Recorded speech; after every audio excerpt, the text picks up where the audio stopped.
허익범 특검팀에 의해 기소된 김경수 경남지사의 항소심 공판 과정에선 허익범 특검팀이 적용했던 혐의들이 줄줄이 뒤집히는 명백한 증거들이 제시됐습니다.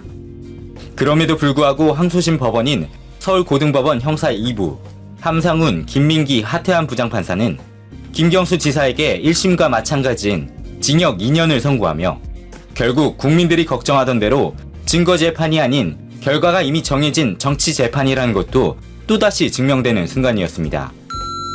참고로 재판에서 가장 쟁점이 되었던 부분은 지난 2016년 11월 9일 저녁 당시 국회의원이었던 김경수 지사가 경기도 파주에 있는 느릅나무 출판사 사무실을 방문했을 당시 드루킹 김동원 씨의 매크로 프로그램 시연회를 보았느냐 보지 않았느냐 이것이 쟁점이었습니다.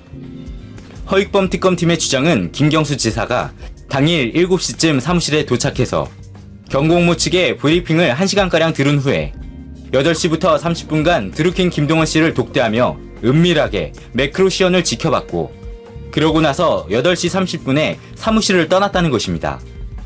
그러니까 이게 김경수 지사와 드루킹 김동원 간의 공모관계를 인정하는 핵심 사안이라는 것인데 논란이 매우 컸던 1심 판결문을 보면 그날 오후 8시 7분부터 오후 8시 23분 사이 드루킹 김동원 측 휴대폰에서 네이버에 로그인한 후 최순실 관련 기사 댓글에 공감 버튼을 클릭한 뒤 다른 아이디로 같은 작업을 9번 반복한 로그 기록 정보가 드러났고 이때 김경수 지사가 킹크랩 시연을 봤다고 인정하며 김경수 지사를 구속한 바 있습니다. 하지만 김경수 지사 측은 김경수 지사가 오후 7시경 사무실을 방문해 1시간가량 경공모 회원들과 산채에서 닭갈비 식사를 했었는데 닭갈비는 경공모 회원들이 인근 닭갈비집에 가서 포장해왔다고 주장했습니다. 그리고 식사를 마치고 8시부터 9시까지 1시간 동안 브리핑을 들은 후에 김동원과 간단하게 대화한 후 회원들과 인사를 나눈 다음 밤 9시 14분경 사무실을 떠났다고 강조하며 검찰이 주장하는 8시 7분부터 8시 23분 사이에는 은밀하게 킹크랩 시연을 보기에는 불가능하다는 주장을 내놓고 있습니다. 그런데 여기서 쟁점이 되는 것이 바로 닭갈비집 영수증입니다. 닭갈비집 영수증.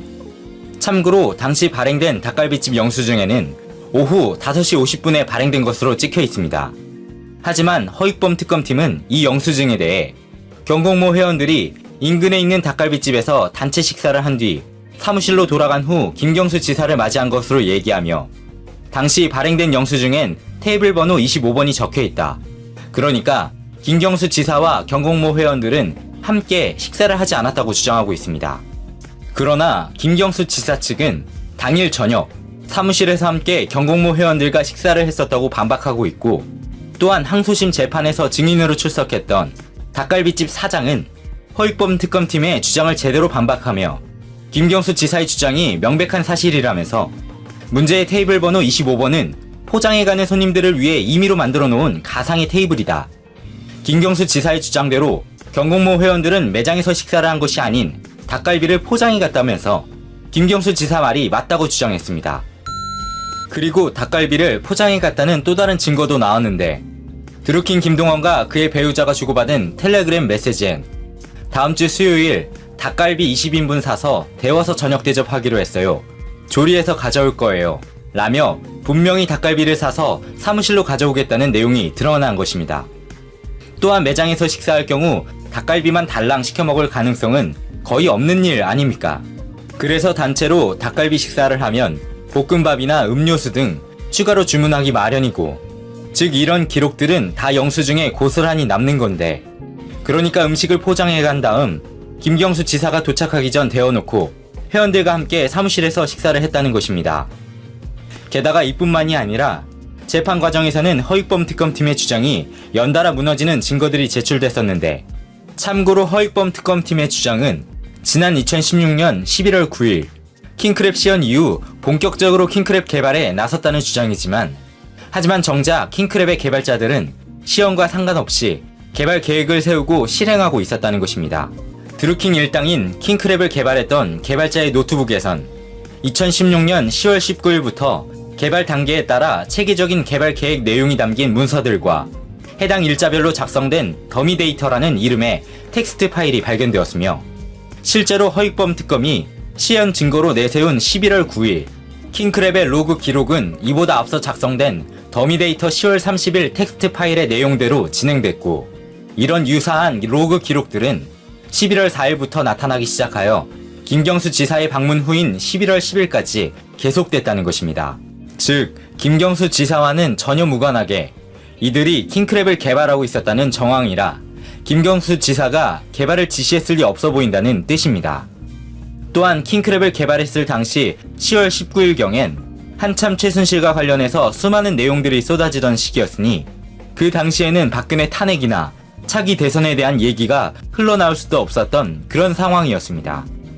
또한 김경수 지사 수행비서의 구글 타임라인에도 김경수 지사가 당일 오후 5시 43분에 국회를 출발해서 7시경 경공모 사무실에 도착, 그리고 2시간 조금 넘게 머무른 후 오후 9시 14분에 경공모 사무실을 떠난 것으로 드러났습니다.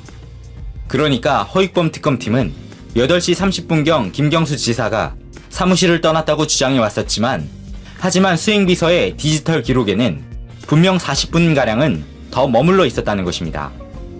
그러자 허익범 특검팀은 장소를 옮겨 김경수 지사와 드루킹 김동원 간에 2차 독대를 가졌다는 새로운 주장을 내놓으며 특검의 의도를 그대로 드러냈습니다. 어쨌든 이 세 가지 증거만 보더라도 허익범 특검팀의 주장들이 얼마나 황당한 내용인지 명백하게 드러나는 것 아닙니까? 특히 자신들이 주장하는 타임라인이 맞지 않으니까 2차 독대까지 꺼내들며 증거를 그냥 무시하는 소위 정치재판의 면모를 그대로 드러내고 있습니다. 그런데도 재판부에서는 김경수 지사를 향해 징역 2년의 판결을 내리며 명백하게 나온 증거들은 모두 무시한 채 어떻게든 김경수 지사에게 유죄를 내리기 위해 관심법까지 동원하며 어처구니 없는 판결을 내렸습니다. 참고로 2심 재판부는 판결문에서 김동원 등 드루킹 일당이 피고인의 두 번째 방문 당시 상황과 관련하여 서로 입을 맞추고 허위 진술한 사실은 있지만 이를 탓해 그들 진술 전체를 없는 것으로 돌리는 것은 실체적 진실 발견이라는 형사재판의 책무를 져버리는 것이다. 드루킹 일당이 피고인 김경수 지사에게 킹크랩에 대해 브리핑을 했다는 사실이 의심 없이 증명됐다. 피고인은 무기나에 그런 일이 벌어졌다고 볼 수밖에 없다. 라는 판결을 내렸습니다. 즉, 드루킹 일당이 서로 입을 맞추고 거짓말까지 한 사실이 다 드러났는데도 진실을 찾기 위한 판단이 있어서 허위로 규정할 수가 없다는 얘긴데, 아니, 진술에 허위가 섞여 있고 서로 입을 맞춘 사실이 인정이 된다면 증거 능력을 상실하는 것은 초등학생도 다 아는 거 아닙니까? 김어준 공장장이 지난 6일 김어준의 뉴스공장에서 이렇게 말한 바 있습니다. 이것도 이제 재판 과정에선 김경수 지사 측이 특검 쪽의 주장을 일일이 다 논파했는데 정치적 판결이 나오지 않을까 하는 우려가 상당 정도 있습니다. 라며 김경수 지사를 향해 불리한 판결이 나올까 걱정하는 얘기들을 내놨는데, 그런데도 더불어민주당은 과반을 훨씬 넘는 176석이라는 전무후무한 의석을 가지고 있음에도 불구하고 계속해서 미적미적거리고만 있었으니 공수처 설치, 검찰개혁, 사법개혁에 반발하는 판사 검사들에게 저항을 받는 것은 아주 당연한 일 아닙니까? 그러니까 김경수 지사와 같은 유력한 대선 주자로 클 수 있는 인물들까지 가만히 내버려 두겠냐는 거죠. 게다가 최근에 윤석열 검찰이 너무나 부각되며 잠시 덮이기는 했었지만 바로 얼마 전까지만 하더라도 양승태를 중심으로 한 사법농단이 일어났었다는 사실, 그런 사실들을 민주당은 벌써 잊어버린 걸까? 양승태 사법농단에 연루된 판사들이 줄줄이 무죄 선고를 받는 걸 보면 어차피 사법부에서는 제 식구를 단죄할 생각 같은 것은 눈꼽만큼도 찾아볼 수가 없다는 것이 벌써 확인되고도 남았는데, 민주당은 지금 검찰개혁과 관련된 검경수사권 조정이나 공수처 설치, 그리고 사법농단에 연루된 판사 탄핵이나 특별재판부 설치 같은 거 하루라도 빨리 시작해야 한다. 이미 검찰개혁, 사법개혁의 이유는 셀 수도 없이 국민들에게 드러났다. 더 이상 기다리는 것은 민주당의 무능일 뿐이다. 하루라도 빨리 검찰개혁, 공수처 설치, 언론개혁 등 해야 할 일들이 산더미처럼 쌓여 있는데 민주당 너무 나태하다. 이런 생각이 드네요. 일본은 애니메이션 강국인 만큼 다양한 주제의 작품을 다루고 있죠. 그중 가장 인기 있는 스토리는 한 분야에 뛰어난 천재 일본인이 세계의 정상을 찍는다는 내용의 성장물입니다. 과거 JTBC 비정상회담에서는 터키 출신의 한 출연자가 재밌게 본 작품으로 일본 애니메이션인 캡틴 츠바사를 꼽았었는데요. 이 작품은 일본에서 선풍적인 인기를 끌었던 천재 축구 소년의 이야기로 함께 출연한 많은 출연진들은 이 만화를 본 듯 이야기를 꺼냈습니다. 이탈리아 출신의 알베르토는 그 만화에서 일본이 월드컵에서 우승한다라며 만화에 대해 잘 알고 있는 듯 하다가 말도 안 되는 소리라고 단호히 말했죠. 이에 출연진들도 꿈이라도 꿔야지, 만화니깐 그 정도는 해야지라며 알베르토의 일침에 동의하는 모습을 보였습니다. 일본에선 이같이 만화로 비현실적인 꿈을 꾸는 게 흔한데요. 특히 만화를 통해 세계 정상에 우뚝 서 있는 모습을 꿈꾸곤 하죠. 최근 네티즌 사이에서는 일꿈 한이, 풀어쓰자면 일본이 꿈꾸면 한국이 이룬다라는 뜻을 가진 말이 유행하고 있다고 하는데요. 일본이 만화 속에서 열망하는 세계의 정상을 찍어버린 한국에 실존하는 천재들에 대해 함께 알아보도록 하겠습니다. 영상 시작 전 좋아요와 구독 부탁드립니다. 따로 레슨을 받은 적 없는 소년이 숲속에 버려진 피아노로 자신만의 스타일대로 연주해 놀라운 재능을 보여주며 세계 3대 콩쿠르라 불리우는 쇼팽 콩쿠르에서 우승을 하다. 물론 실제 이야기가 아닌 일본 애니메이션인 피아노의 숲의 스토리입니다. 역시나 일본인들이 좋아하는 천재 캐릭터가 세계의 놀라움을 선사하고 정상에 우뚝 선다는 내용인데요. 이 내용이 만화일 것만 같으신가요? 아닙니다. 한국은 그것을 현실로 이뤘죠.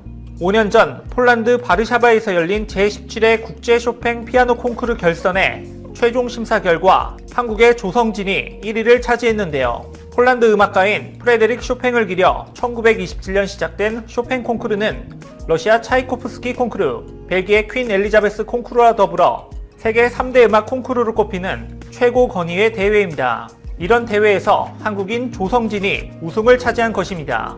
조성진은 6살에 피아노를 시작해 초등학교 6학년 때까지는 피아노와 바이올린을 병행했고 피아니스트 신수정 서울대음대 명예교수와 박순년 순천대 교수의 지도를 받은 엘리트입니다. 그리고 11살이던 2005년 금호 영재 콘서트를 통해 데뷔한 이후 2008년 국제청소년 쇼팽 콩쿠르 최연소 우승, 2009년 하마마스 국제 피아노 콩쿠르 최연소 우승, 2011년 차이코프스키 콩쿠르 3위, 2014년 아르투르 루빈스타인 국제 피아노 콩쿠르 3위를 차지하는 등 엄청난 모습을 보였죠. 또 서울시향과 수차례 협연했고 러시아 마린스키 오케스트라, 러시아 내셔널 오케스트라, 라디오 프랑스 오케스트라, 베를린 방송교향악단, 미넨 피라모닉 오케스트라, 체코 피라모닉 오케스트라, NHK 심포니 오케스트라 등 굉장히 많은 곳들과 협연하기도 했습니다.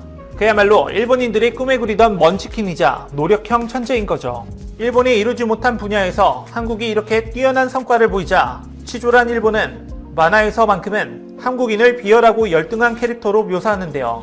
앞서 언급한 만화 피아노의 숲에선 쇼팽 콩쿠르에 출전하는 한국인 쌍둥이 형제 캐릭터가 등장합니다.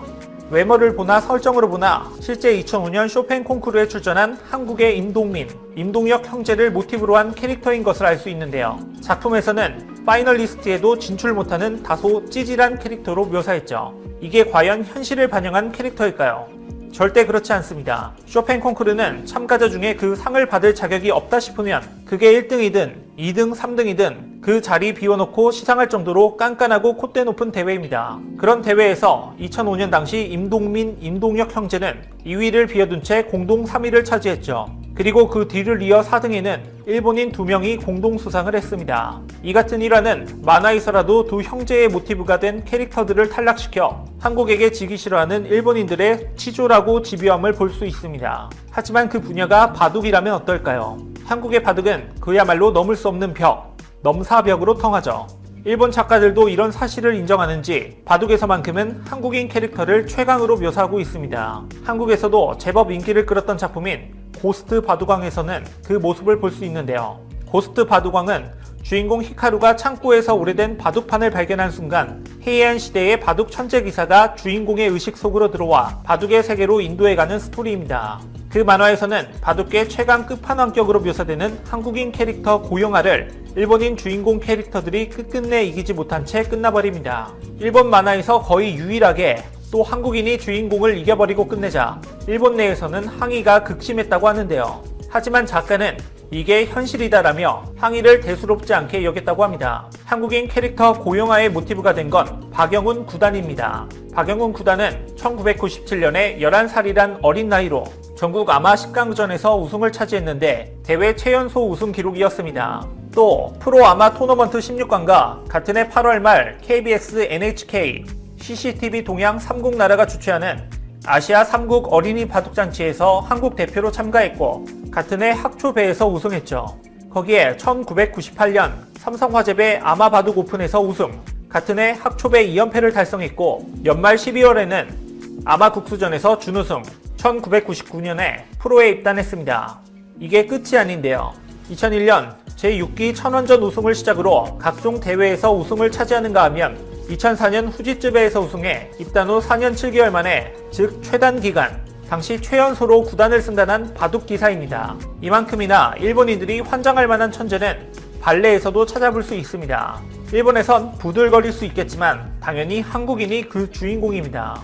지난 2018년 무용계 아카데미상이라고 불리는 분노와 드라당스 최고 여성 무용 수상을 받은 박세은은 노력과 끈기로 파리 오페라 발레단의 피라미드 정점까지 이른 인물이죠. 그는 349년 역사를 자랑하는 파리 오페라 발레단에서 아시아 무용수로는 최초로 제1무용수인 프로미에즈 덩세즈 자리까지 올랐습니다. 초등학교 3학년 때 발레를 시작한 박세은은 어린 시절 발레 영재로 이름을 떨쳤는데요. 예원학교, 서울예술고등학교 재학 중 두각을 드러냈고 한국예술종합학교 무용원에 영재 입학했죠. 그리고 2007년 로잘 콩쿠르에서 1위, 2010년 불가리아 바르나 콩쿠르 금상 등 세계 4대 발레 콩쿠르 중 3곳을 휩쓸며 콩쿠르의 여왕으로 불리기도 했습니다. 이때부터 지금까지 그는 지독한 연습벌레로 유명한데 학생 시절 강도 높은 훈련량 때문에 그에게 붙은 별명이 빡세은일 정도라 하니 다 말했죠.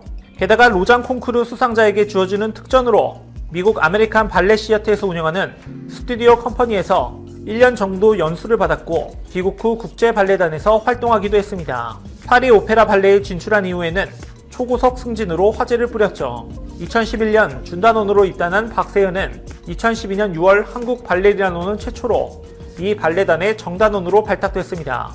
그로부터 6개월 만인 2013년 1월 코리페, 즉 국무의 선두, 파리 오페라 발레 무용수를 구분하는 5등급 중 4번째로 승급한 데 이어 1년도 안 돼 쉬제, 솔리스트급으로 3번째 등급까지 승급하는 등 빠른 성장세를 보였습니다. 여기서 끝이 아닌데요. 2004년 말에는 라스루스에서 나일라 역할로 첫 주역 데뷔를 했고 2016년 제1무용수로 변역될 수 있는 프로미에즈 덩세즈로 올라섰습니다. 순혈주의가 강하고 서열주의가 강한 발레단에서 그녀가 꼭대기에 오를 수 있었던 비결은 한국인 특유의 집념과 끈기였습니다. 이처럼 일본이 만화에서나 꿈꾸는 청재적인 인물하면 그분을 빠질 수 없는데요. 특히 그분하면 빠질 수 없는 이 사진은 아주 유명하죠. 네티즌들 사이에선 이 사진에 대해 이렇게 통한다고 합니다. 태극기 연지 곤지 짤, 피겨킹 김연아의 일화는 너무나도 유명하죠. 그중 이 사진에서의 상황은 지난 2009년 애매한 판전 농란을 실력으로 잠재우고 2009-2010 국제빙상경기연맹 시니어 피겨 그랑프리 파이널에서 김연아가 역전 우승을 한 상황입니다. 하나하나 설명하기엔 휜연아의 일화는 너무 많고 유명하기 때문에 가장 유명한 바로 이 사진의 일화로만 설명을 해보자면 김연아는 이날 일본 도쿄 요요기 제1체육관에서 치러진 대회 여자 싱글 프리스케이팅에서 123.22점을 얻어 전날 쇼트 프로그램에서의 65.64점을 합쳐 총점 188.86점으로 안도 비키를 2.92점 차로 제치고 종합 1위의 영광을 누렸습니다. 그리고 동메달은 일본의 스즈키 야키코가 차지했죠. 이렇게 일본 만화에서나 나올 것 같은 감동적인 순간의 주인공은 일본인들의 바람과는 다르게 한국인의 목이었습니다. 앞으로 30년 동안 일본을 이길 수 없다고 생각하도록 만들어주겠다. 만화를 많이 봐서 그런 말을 하는 것 같은데 첫 번째 방어는 누가 했을까요? 바로 2006년 월드 베이스볼 클래식 아시아 예선 3차전 한국과의 경기를 앞둔 일본의 스즈키 이치로가 한 말입니다.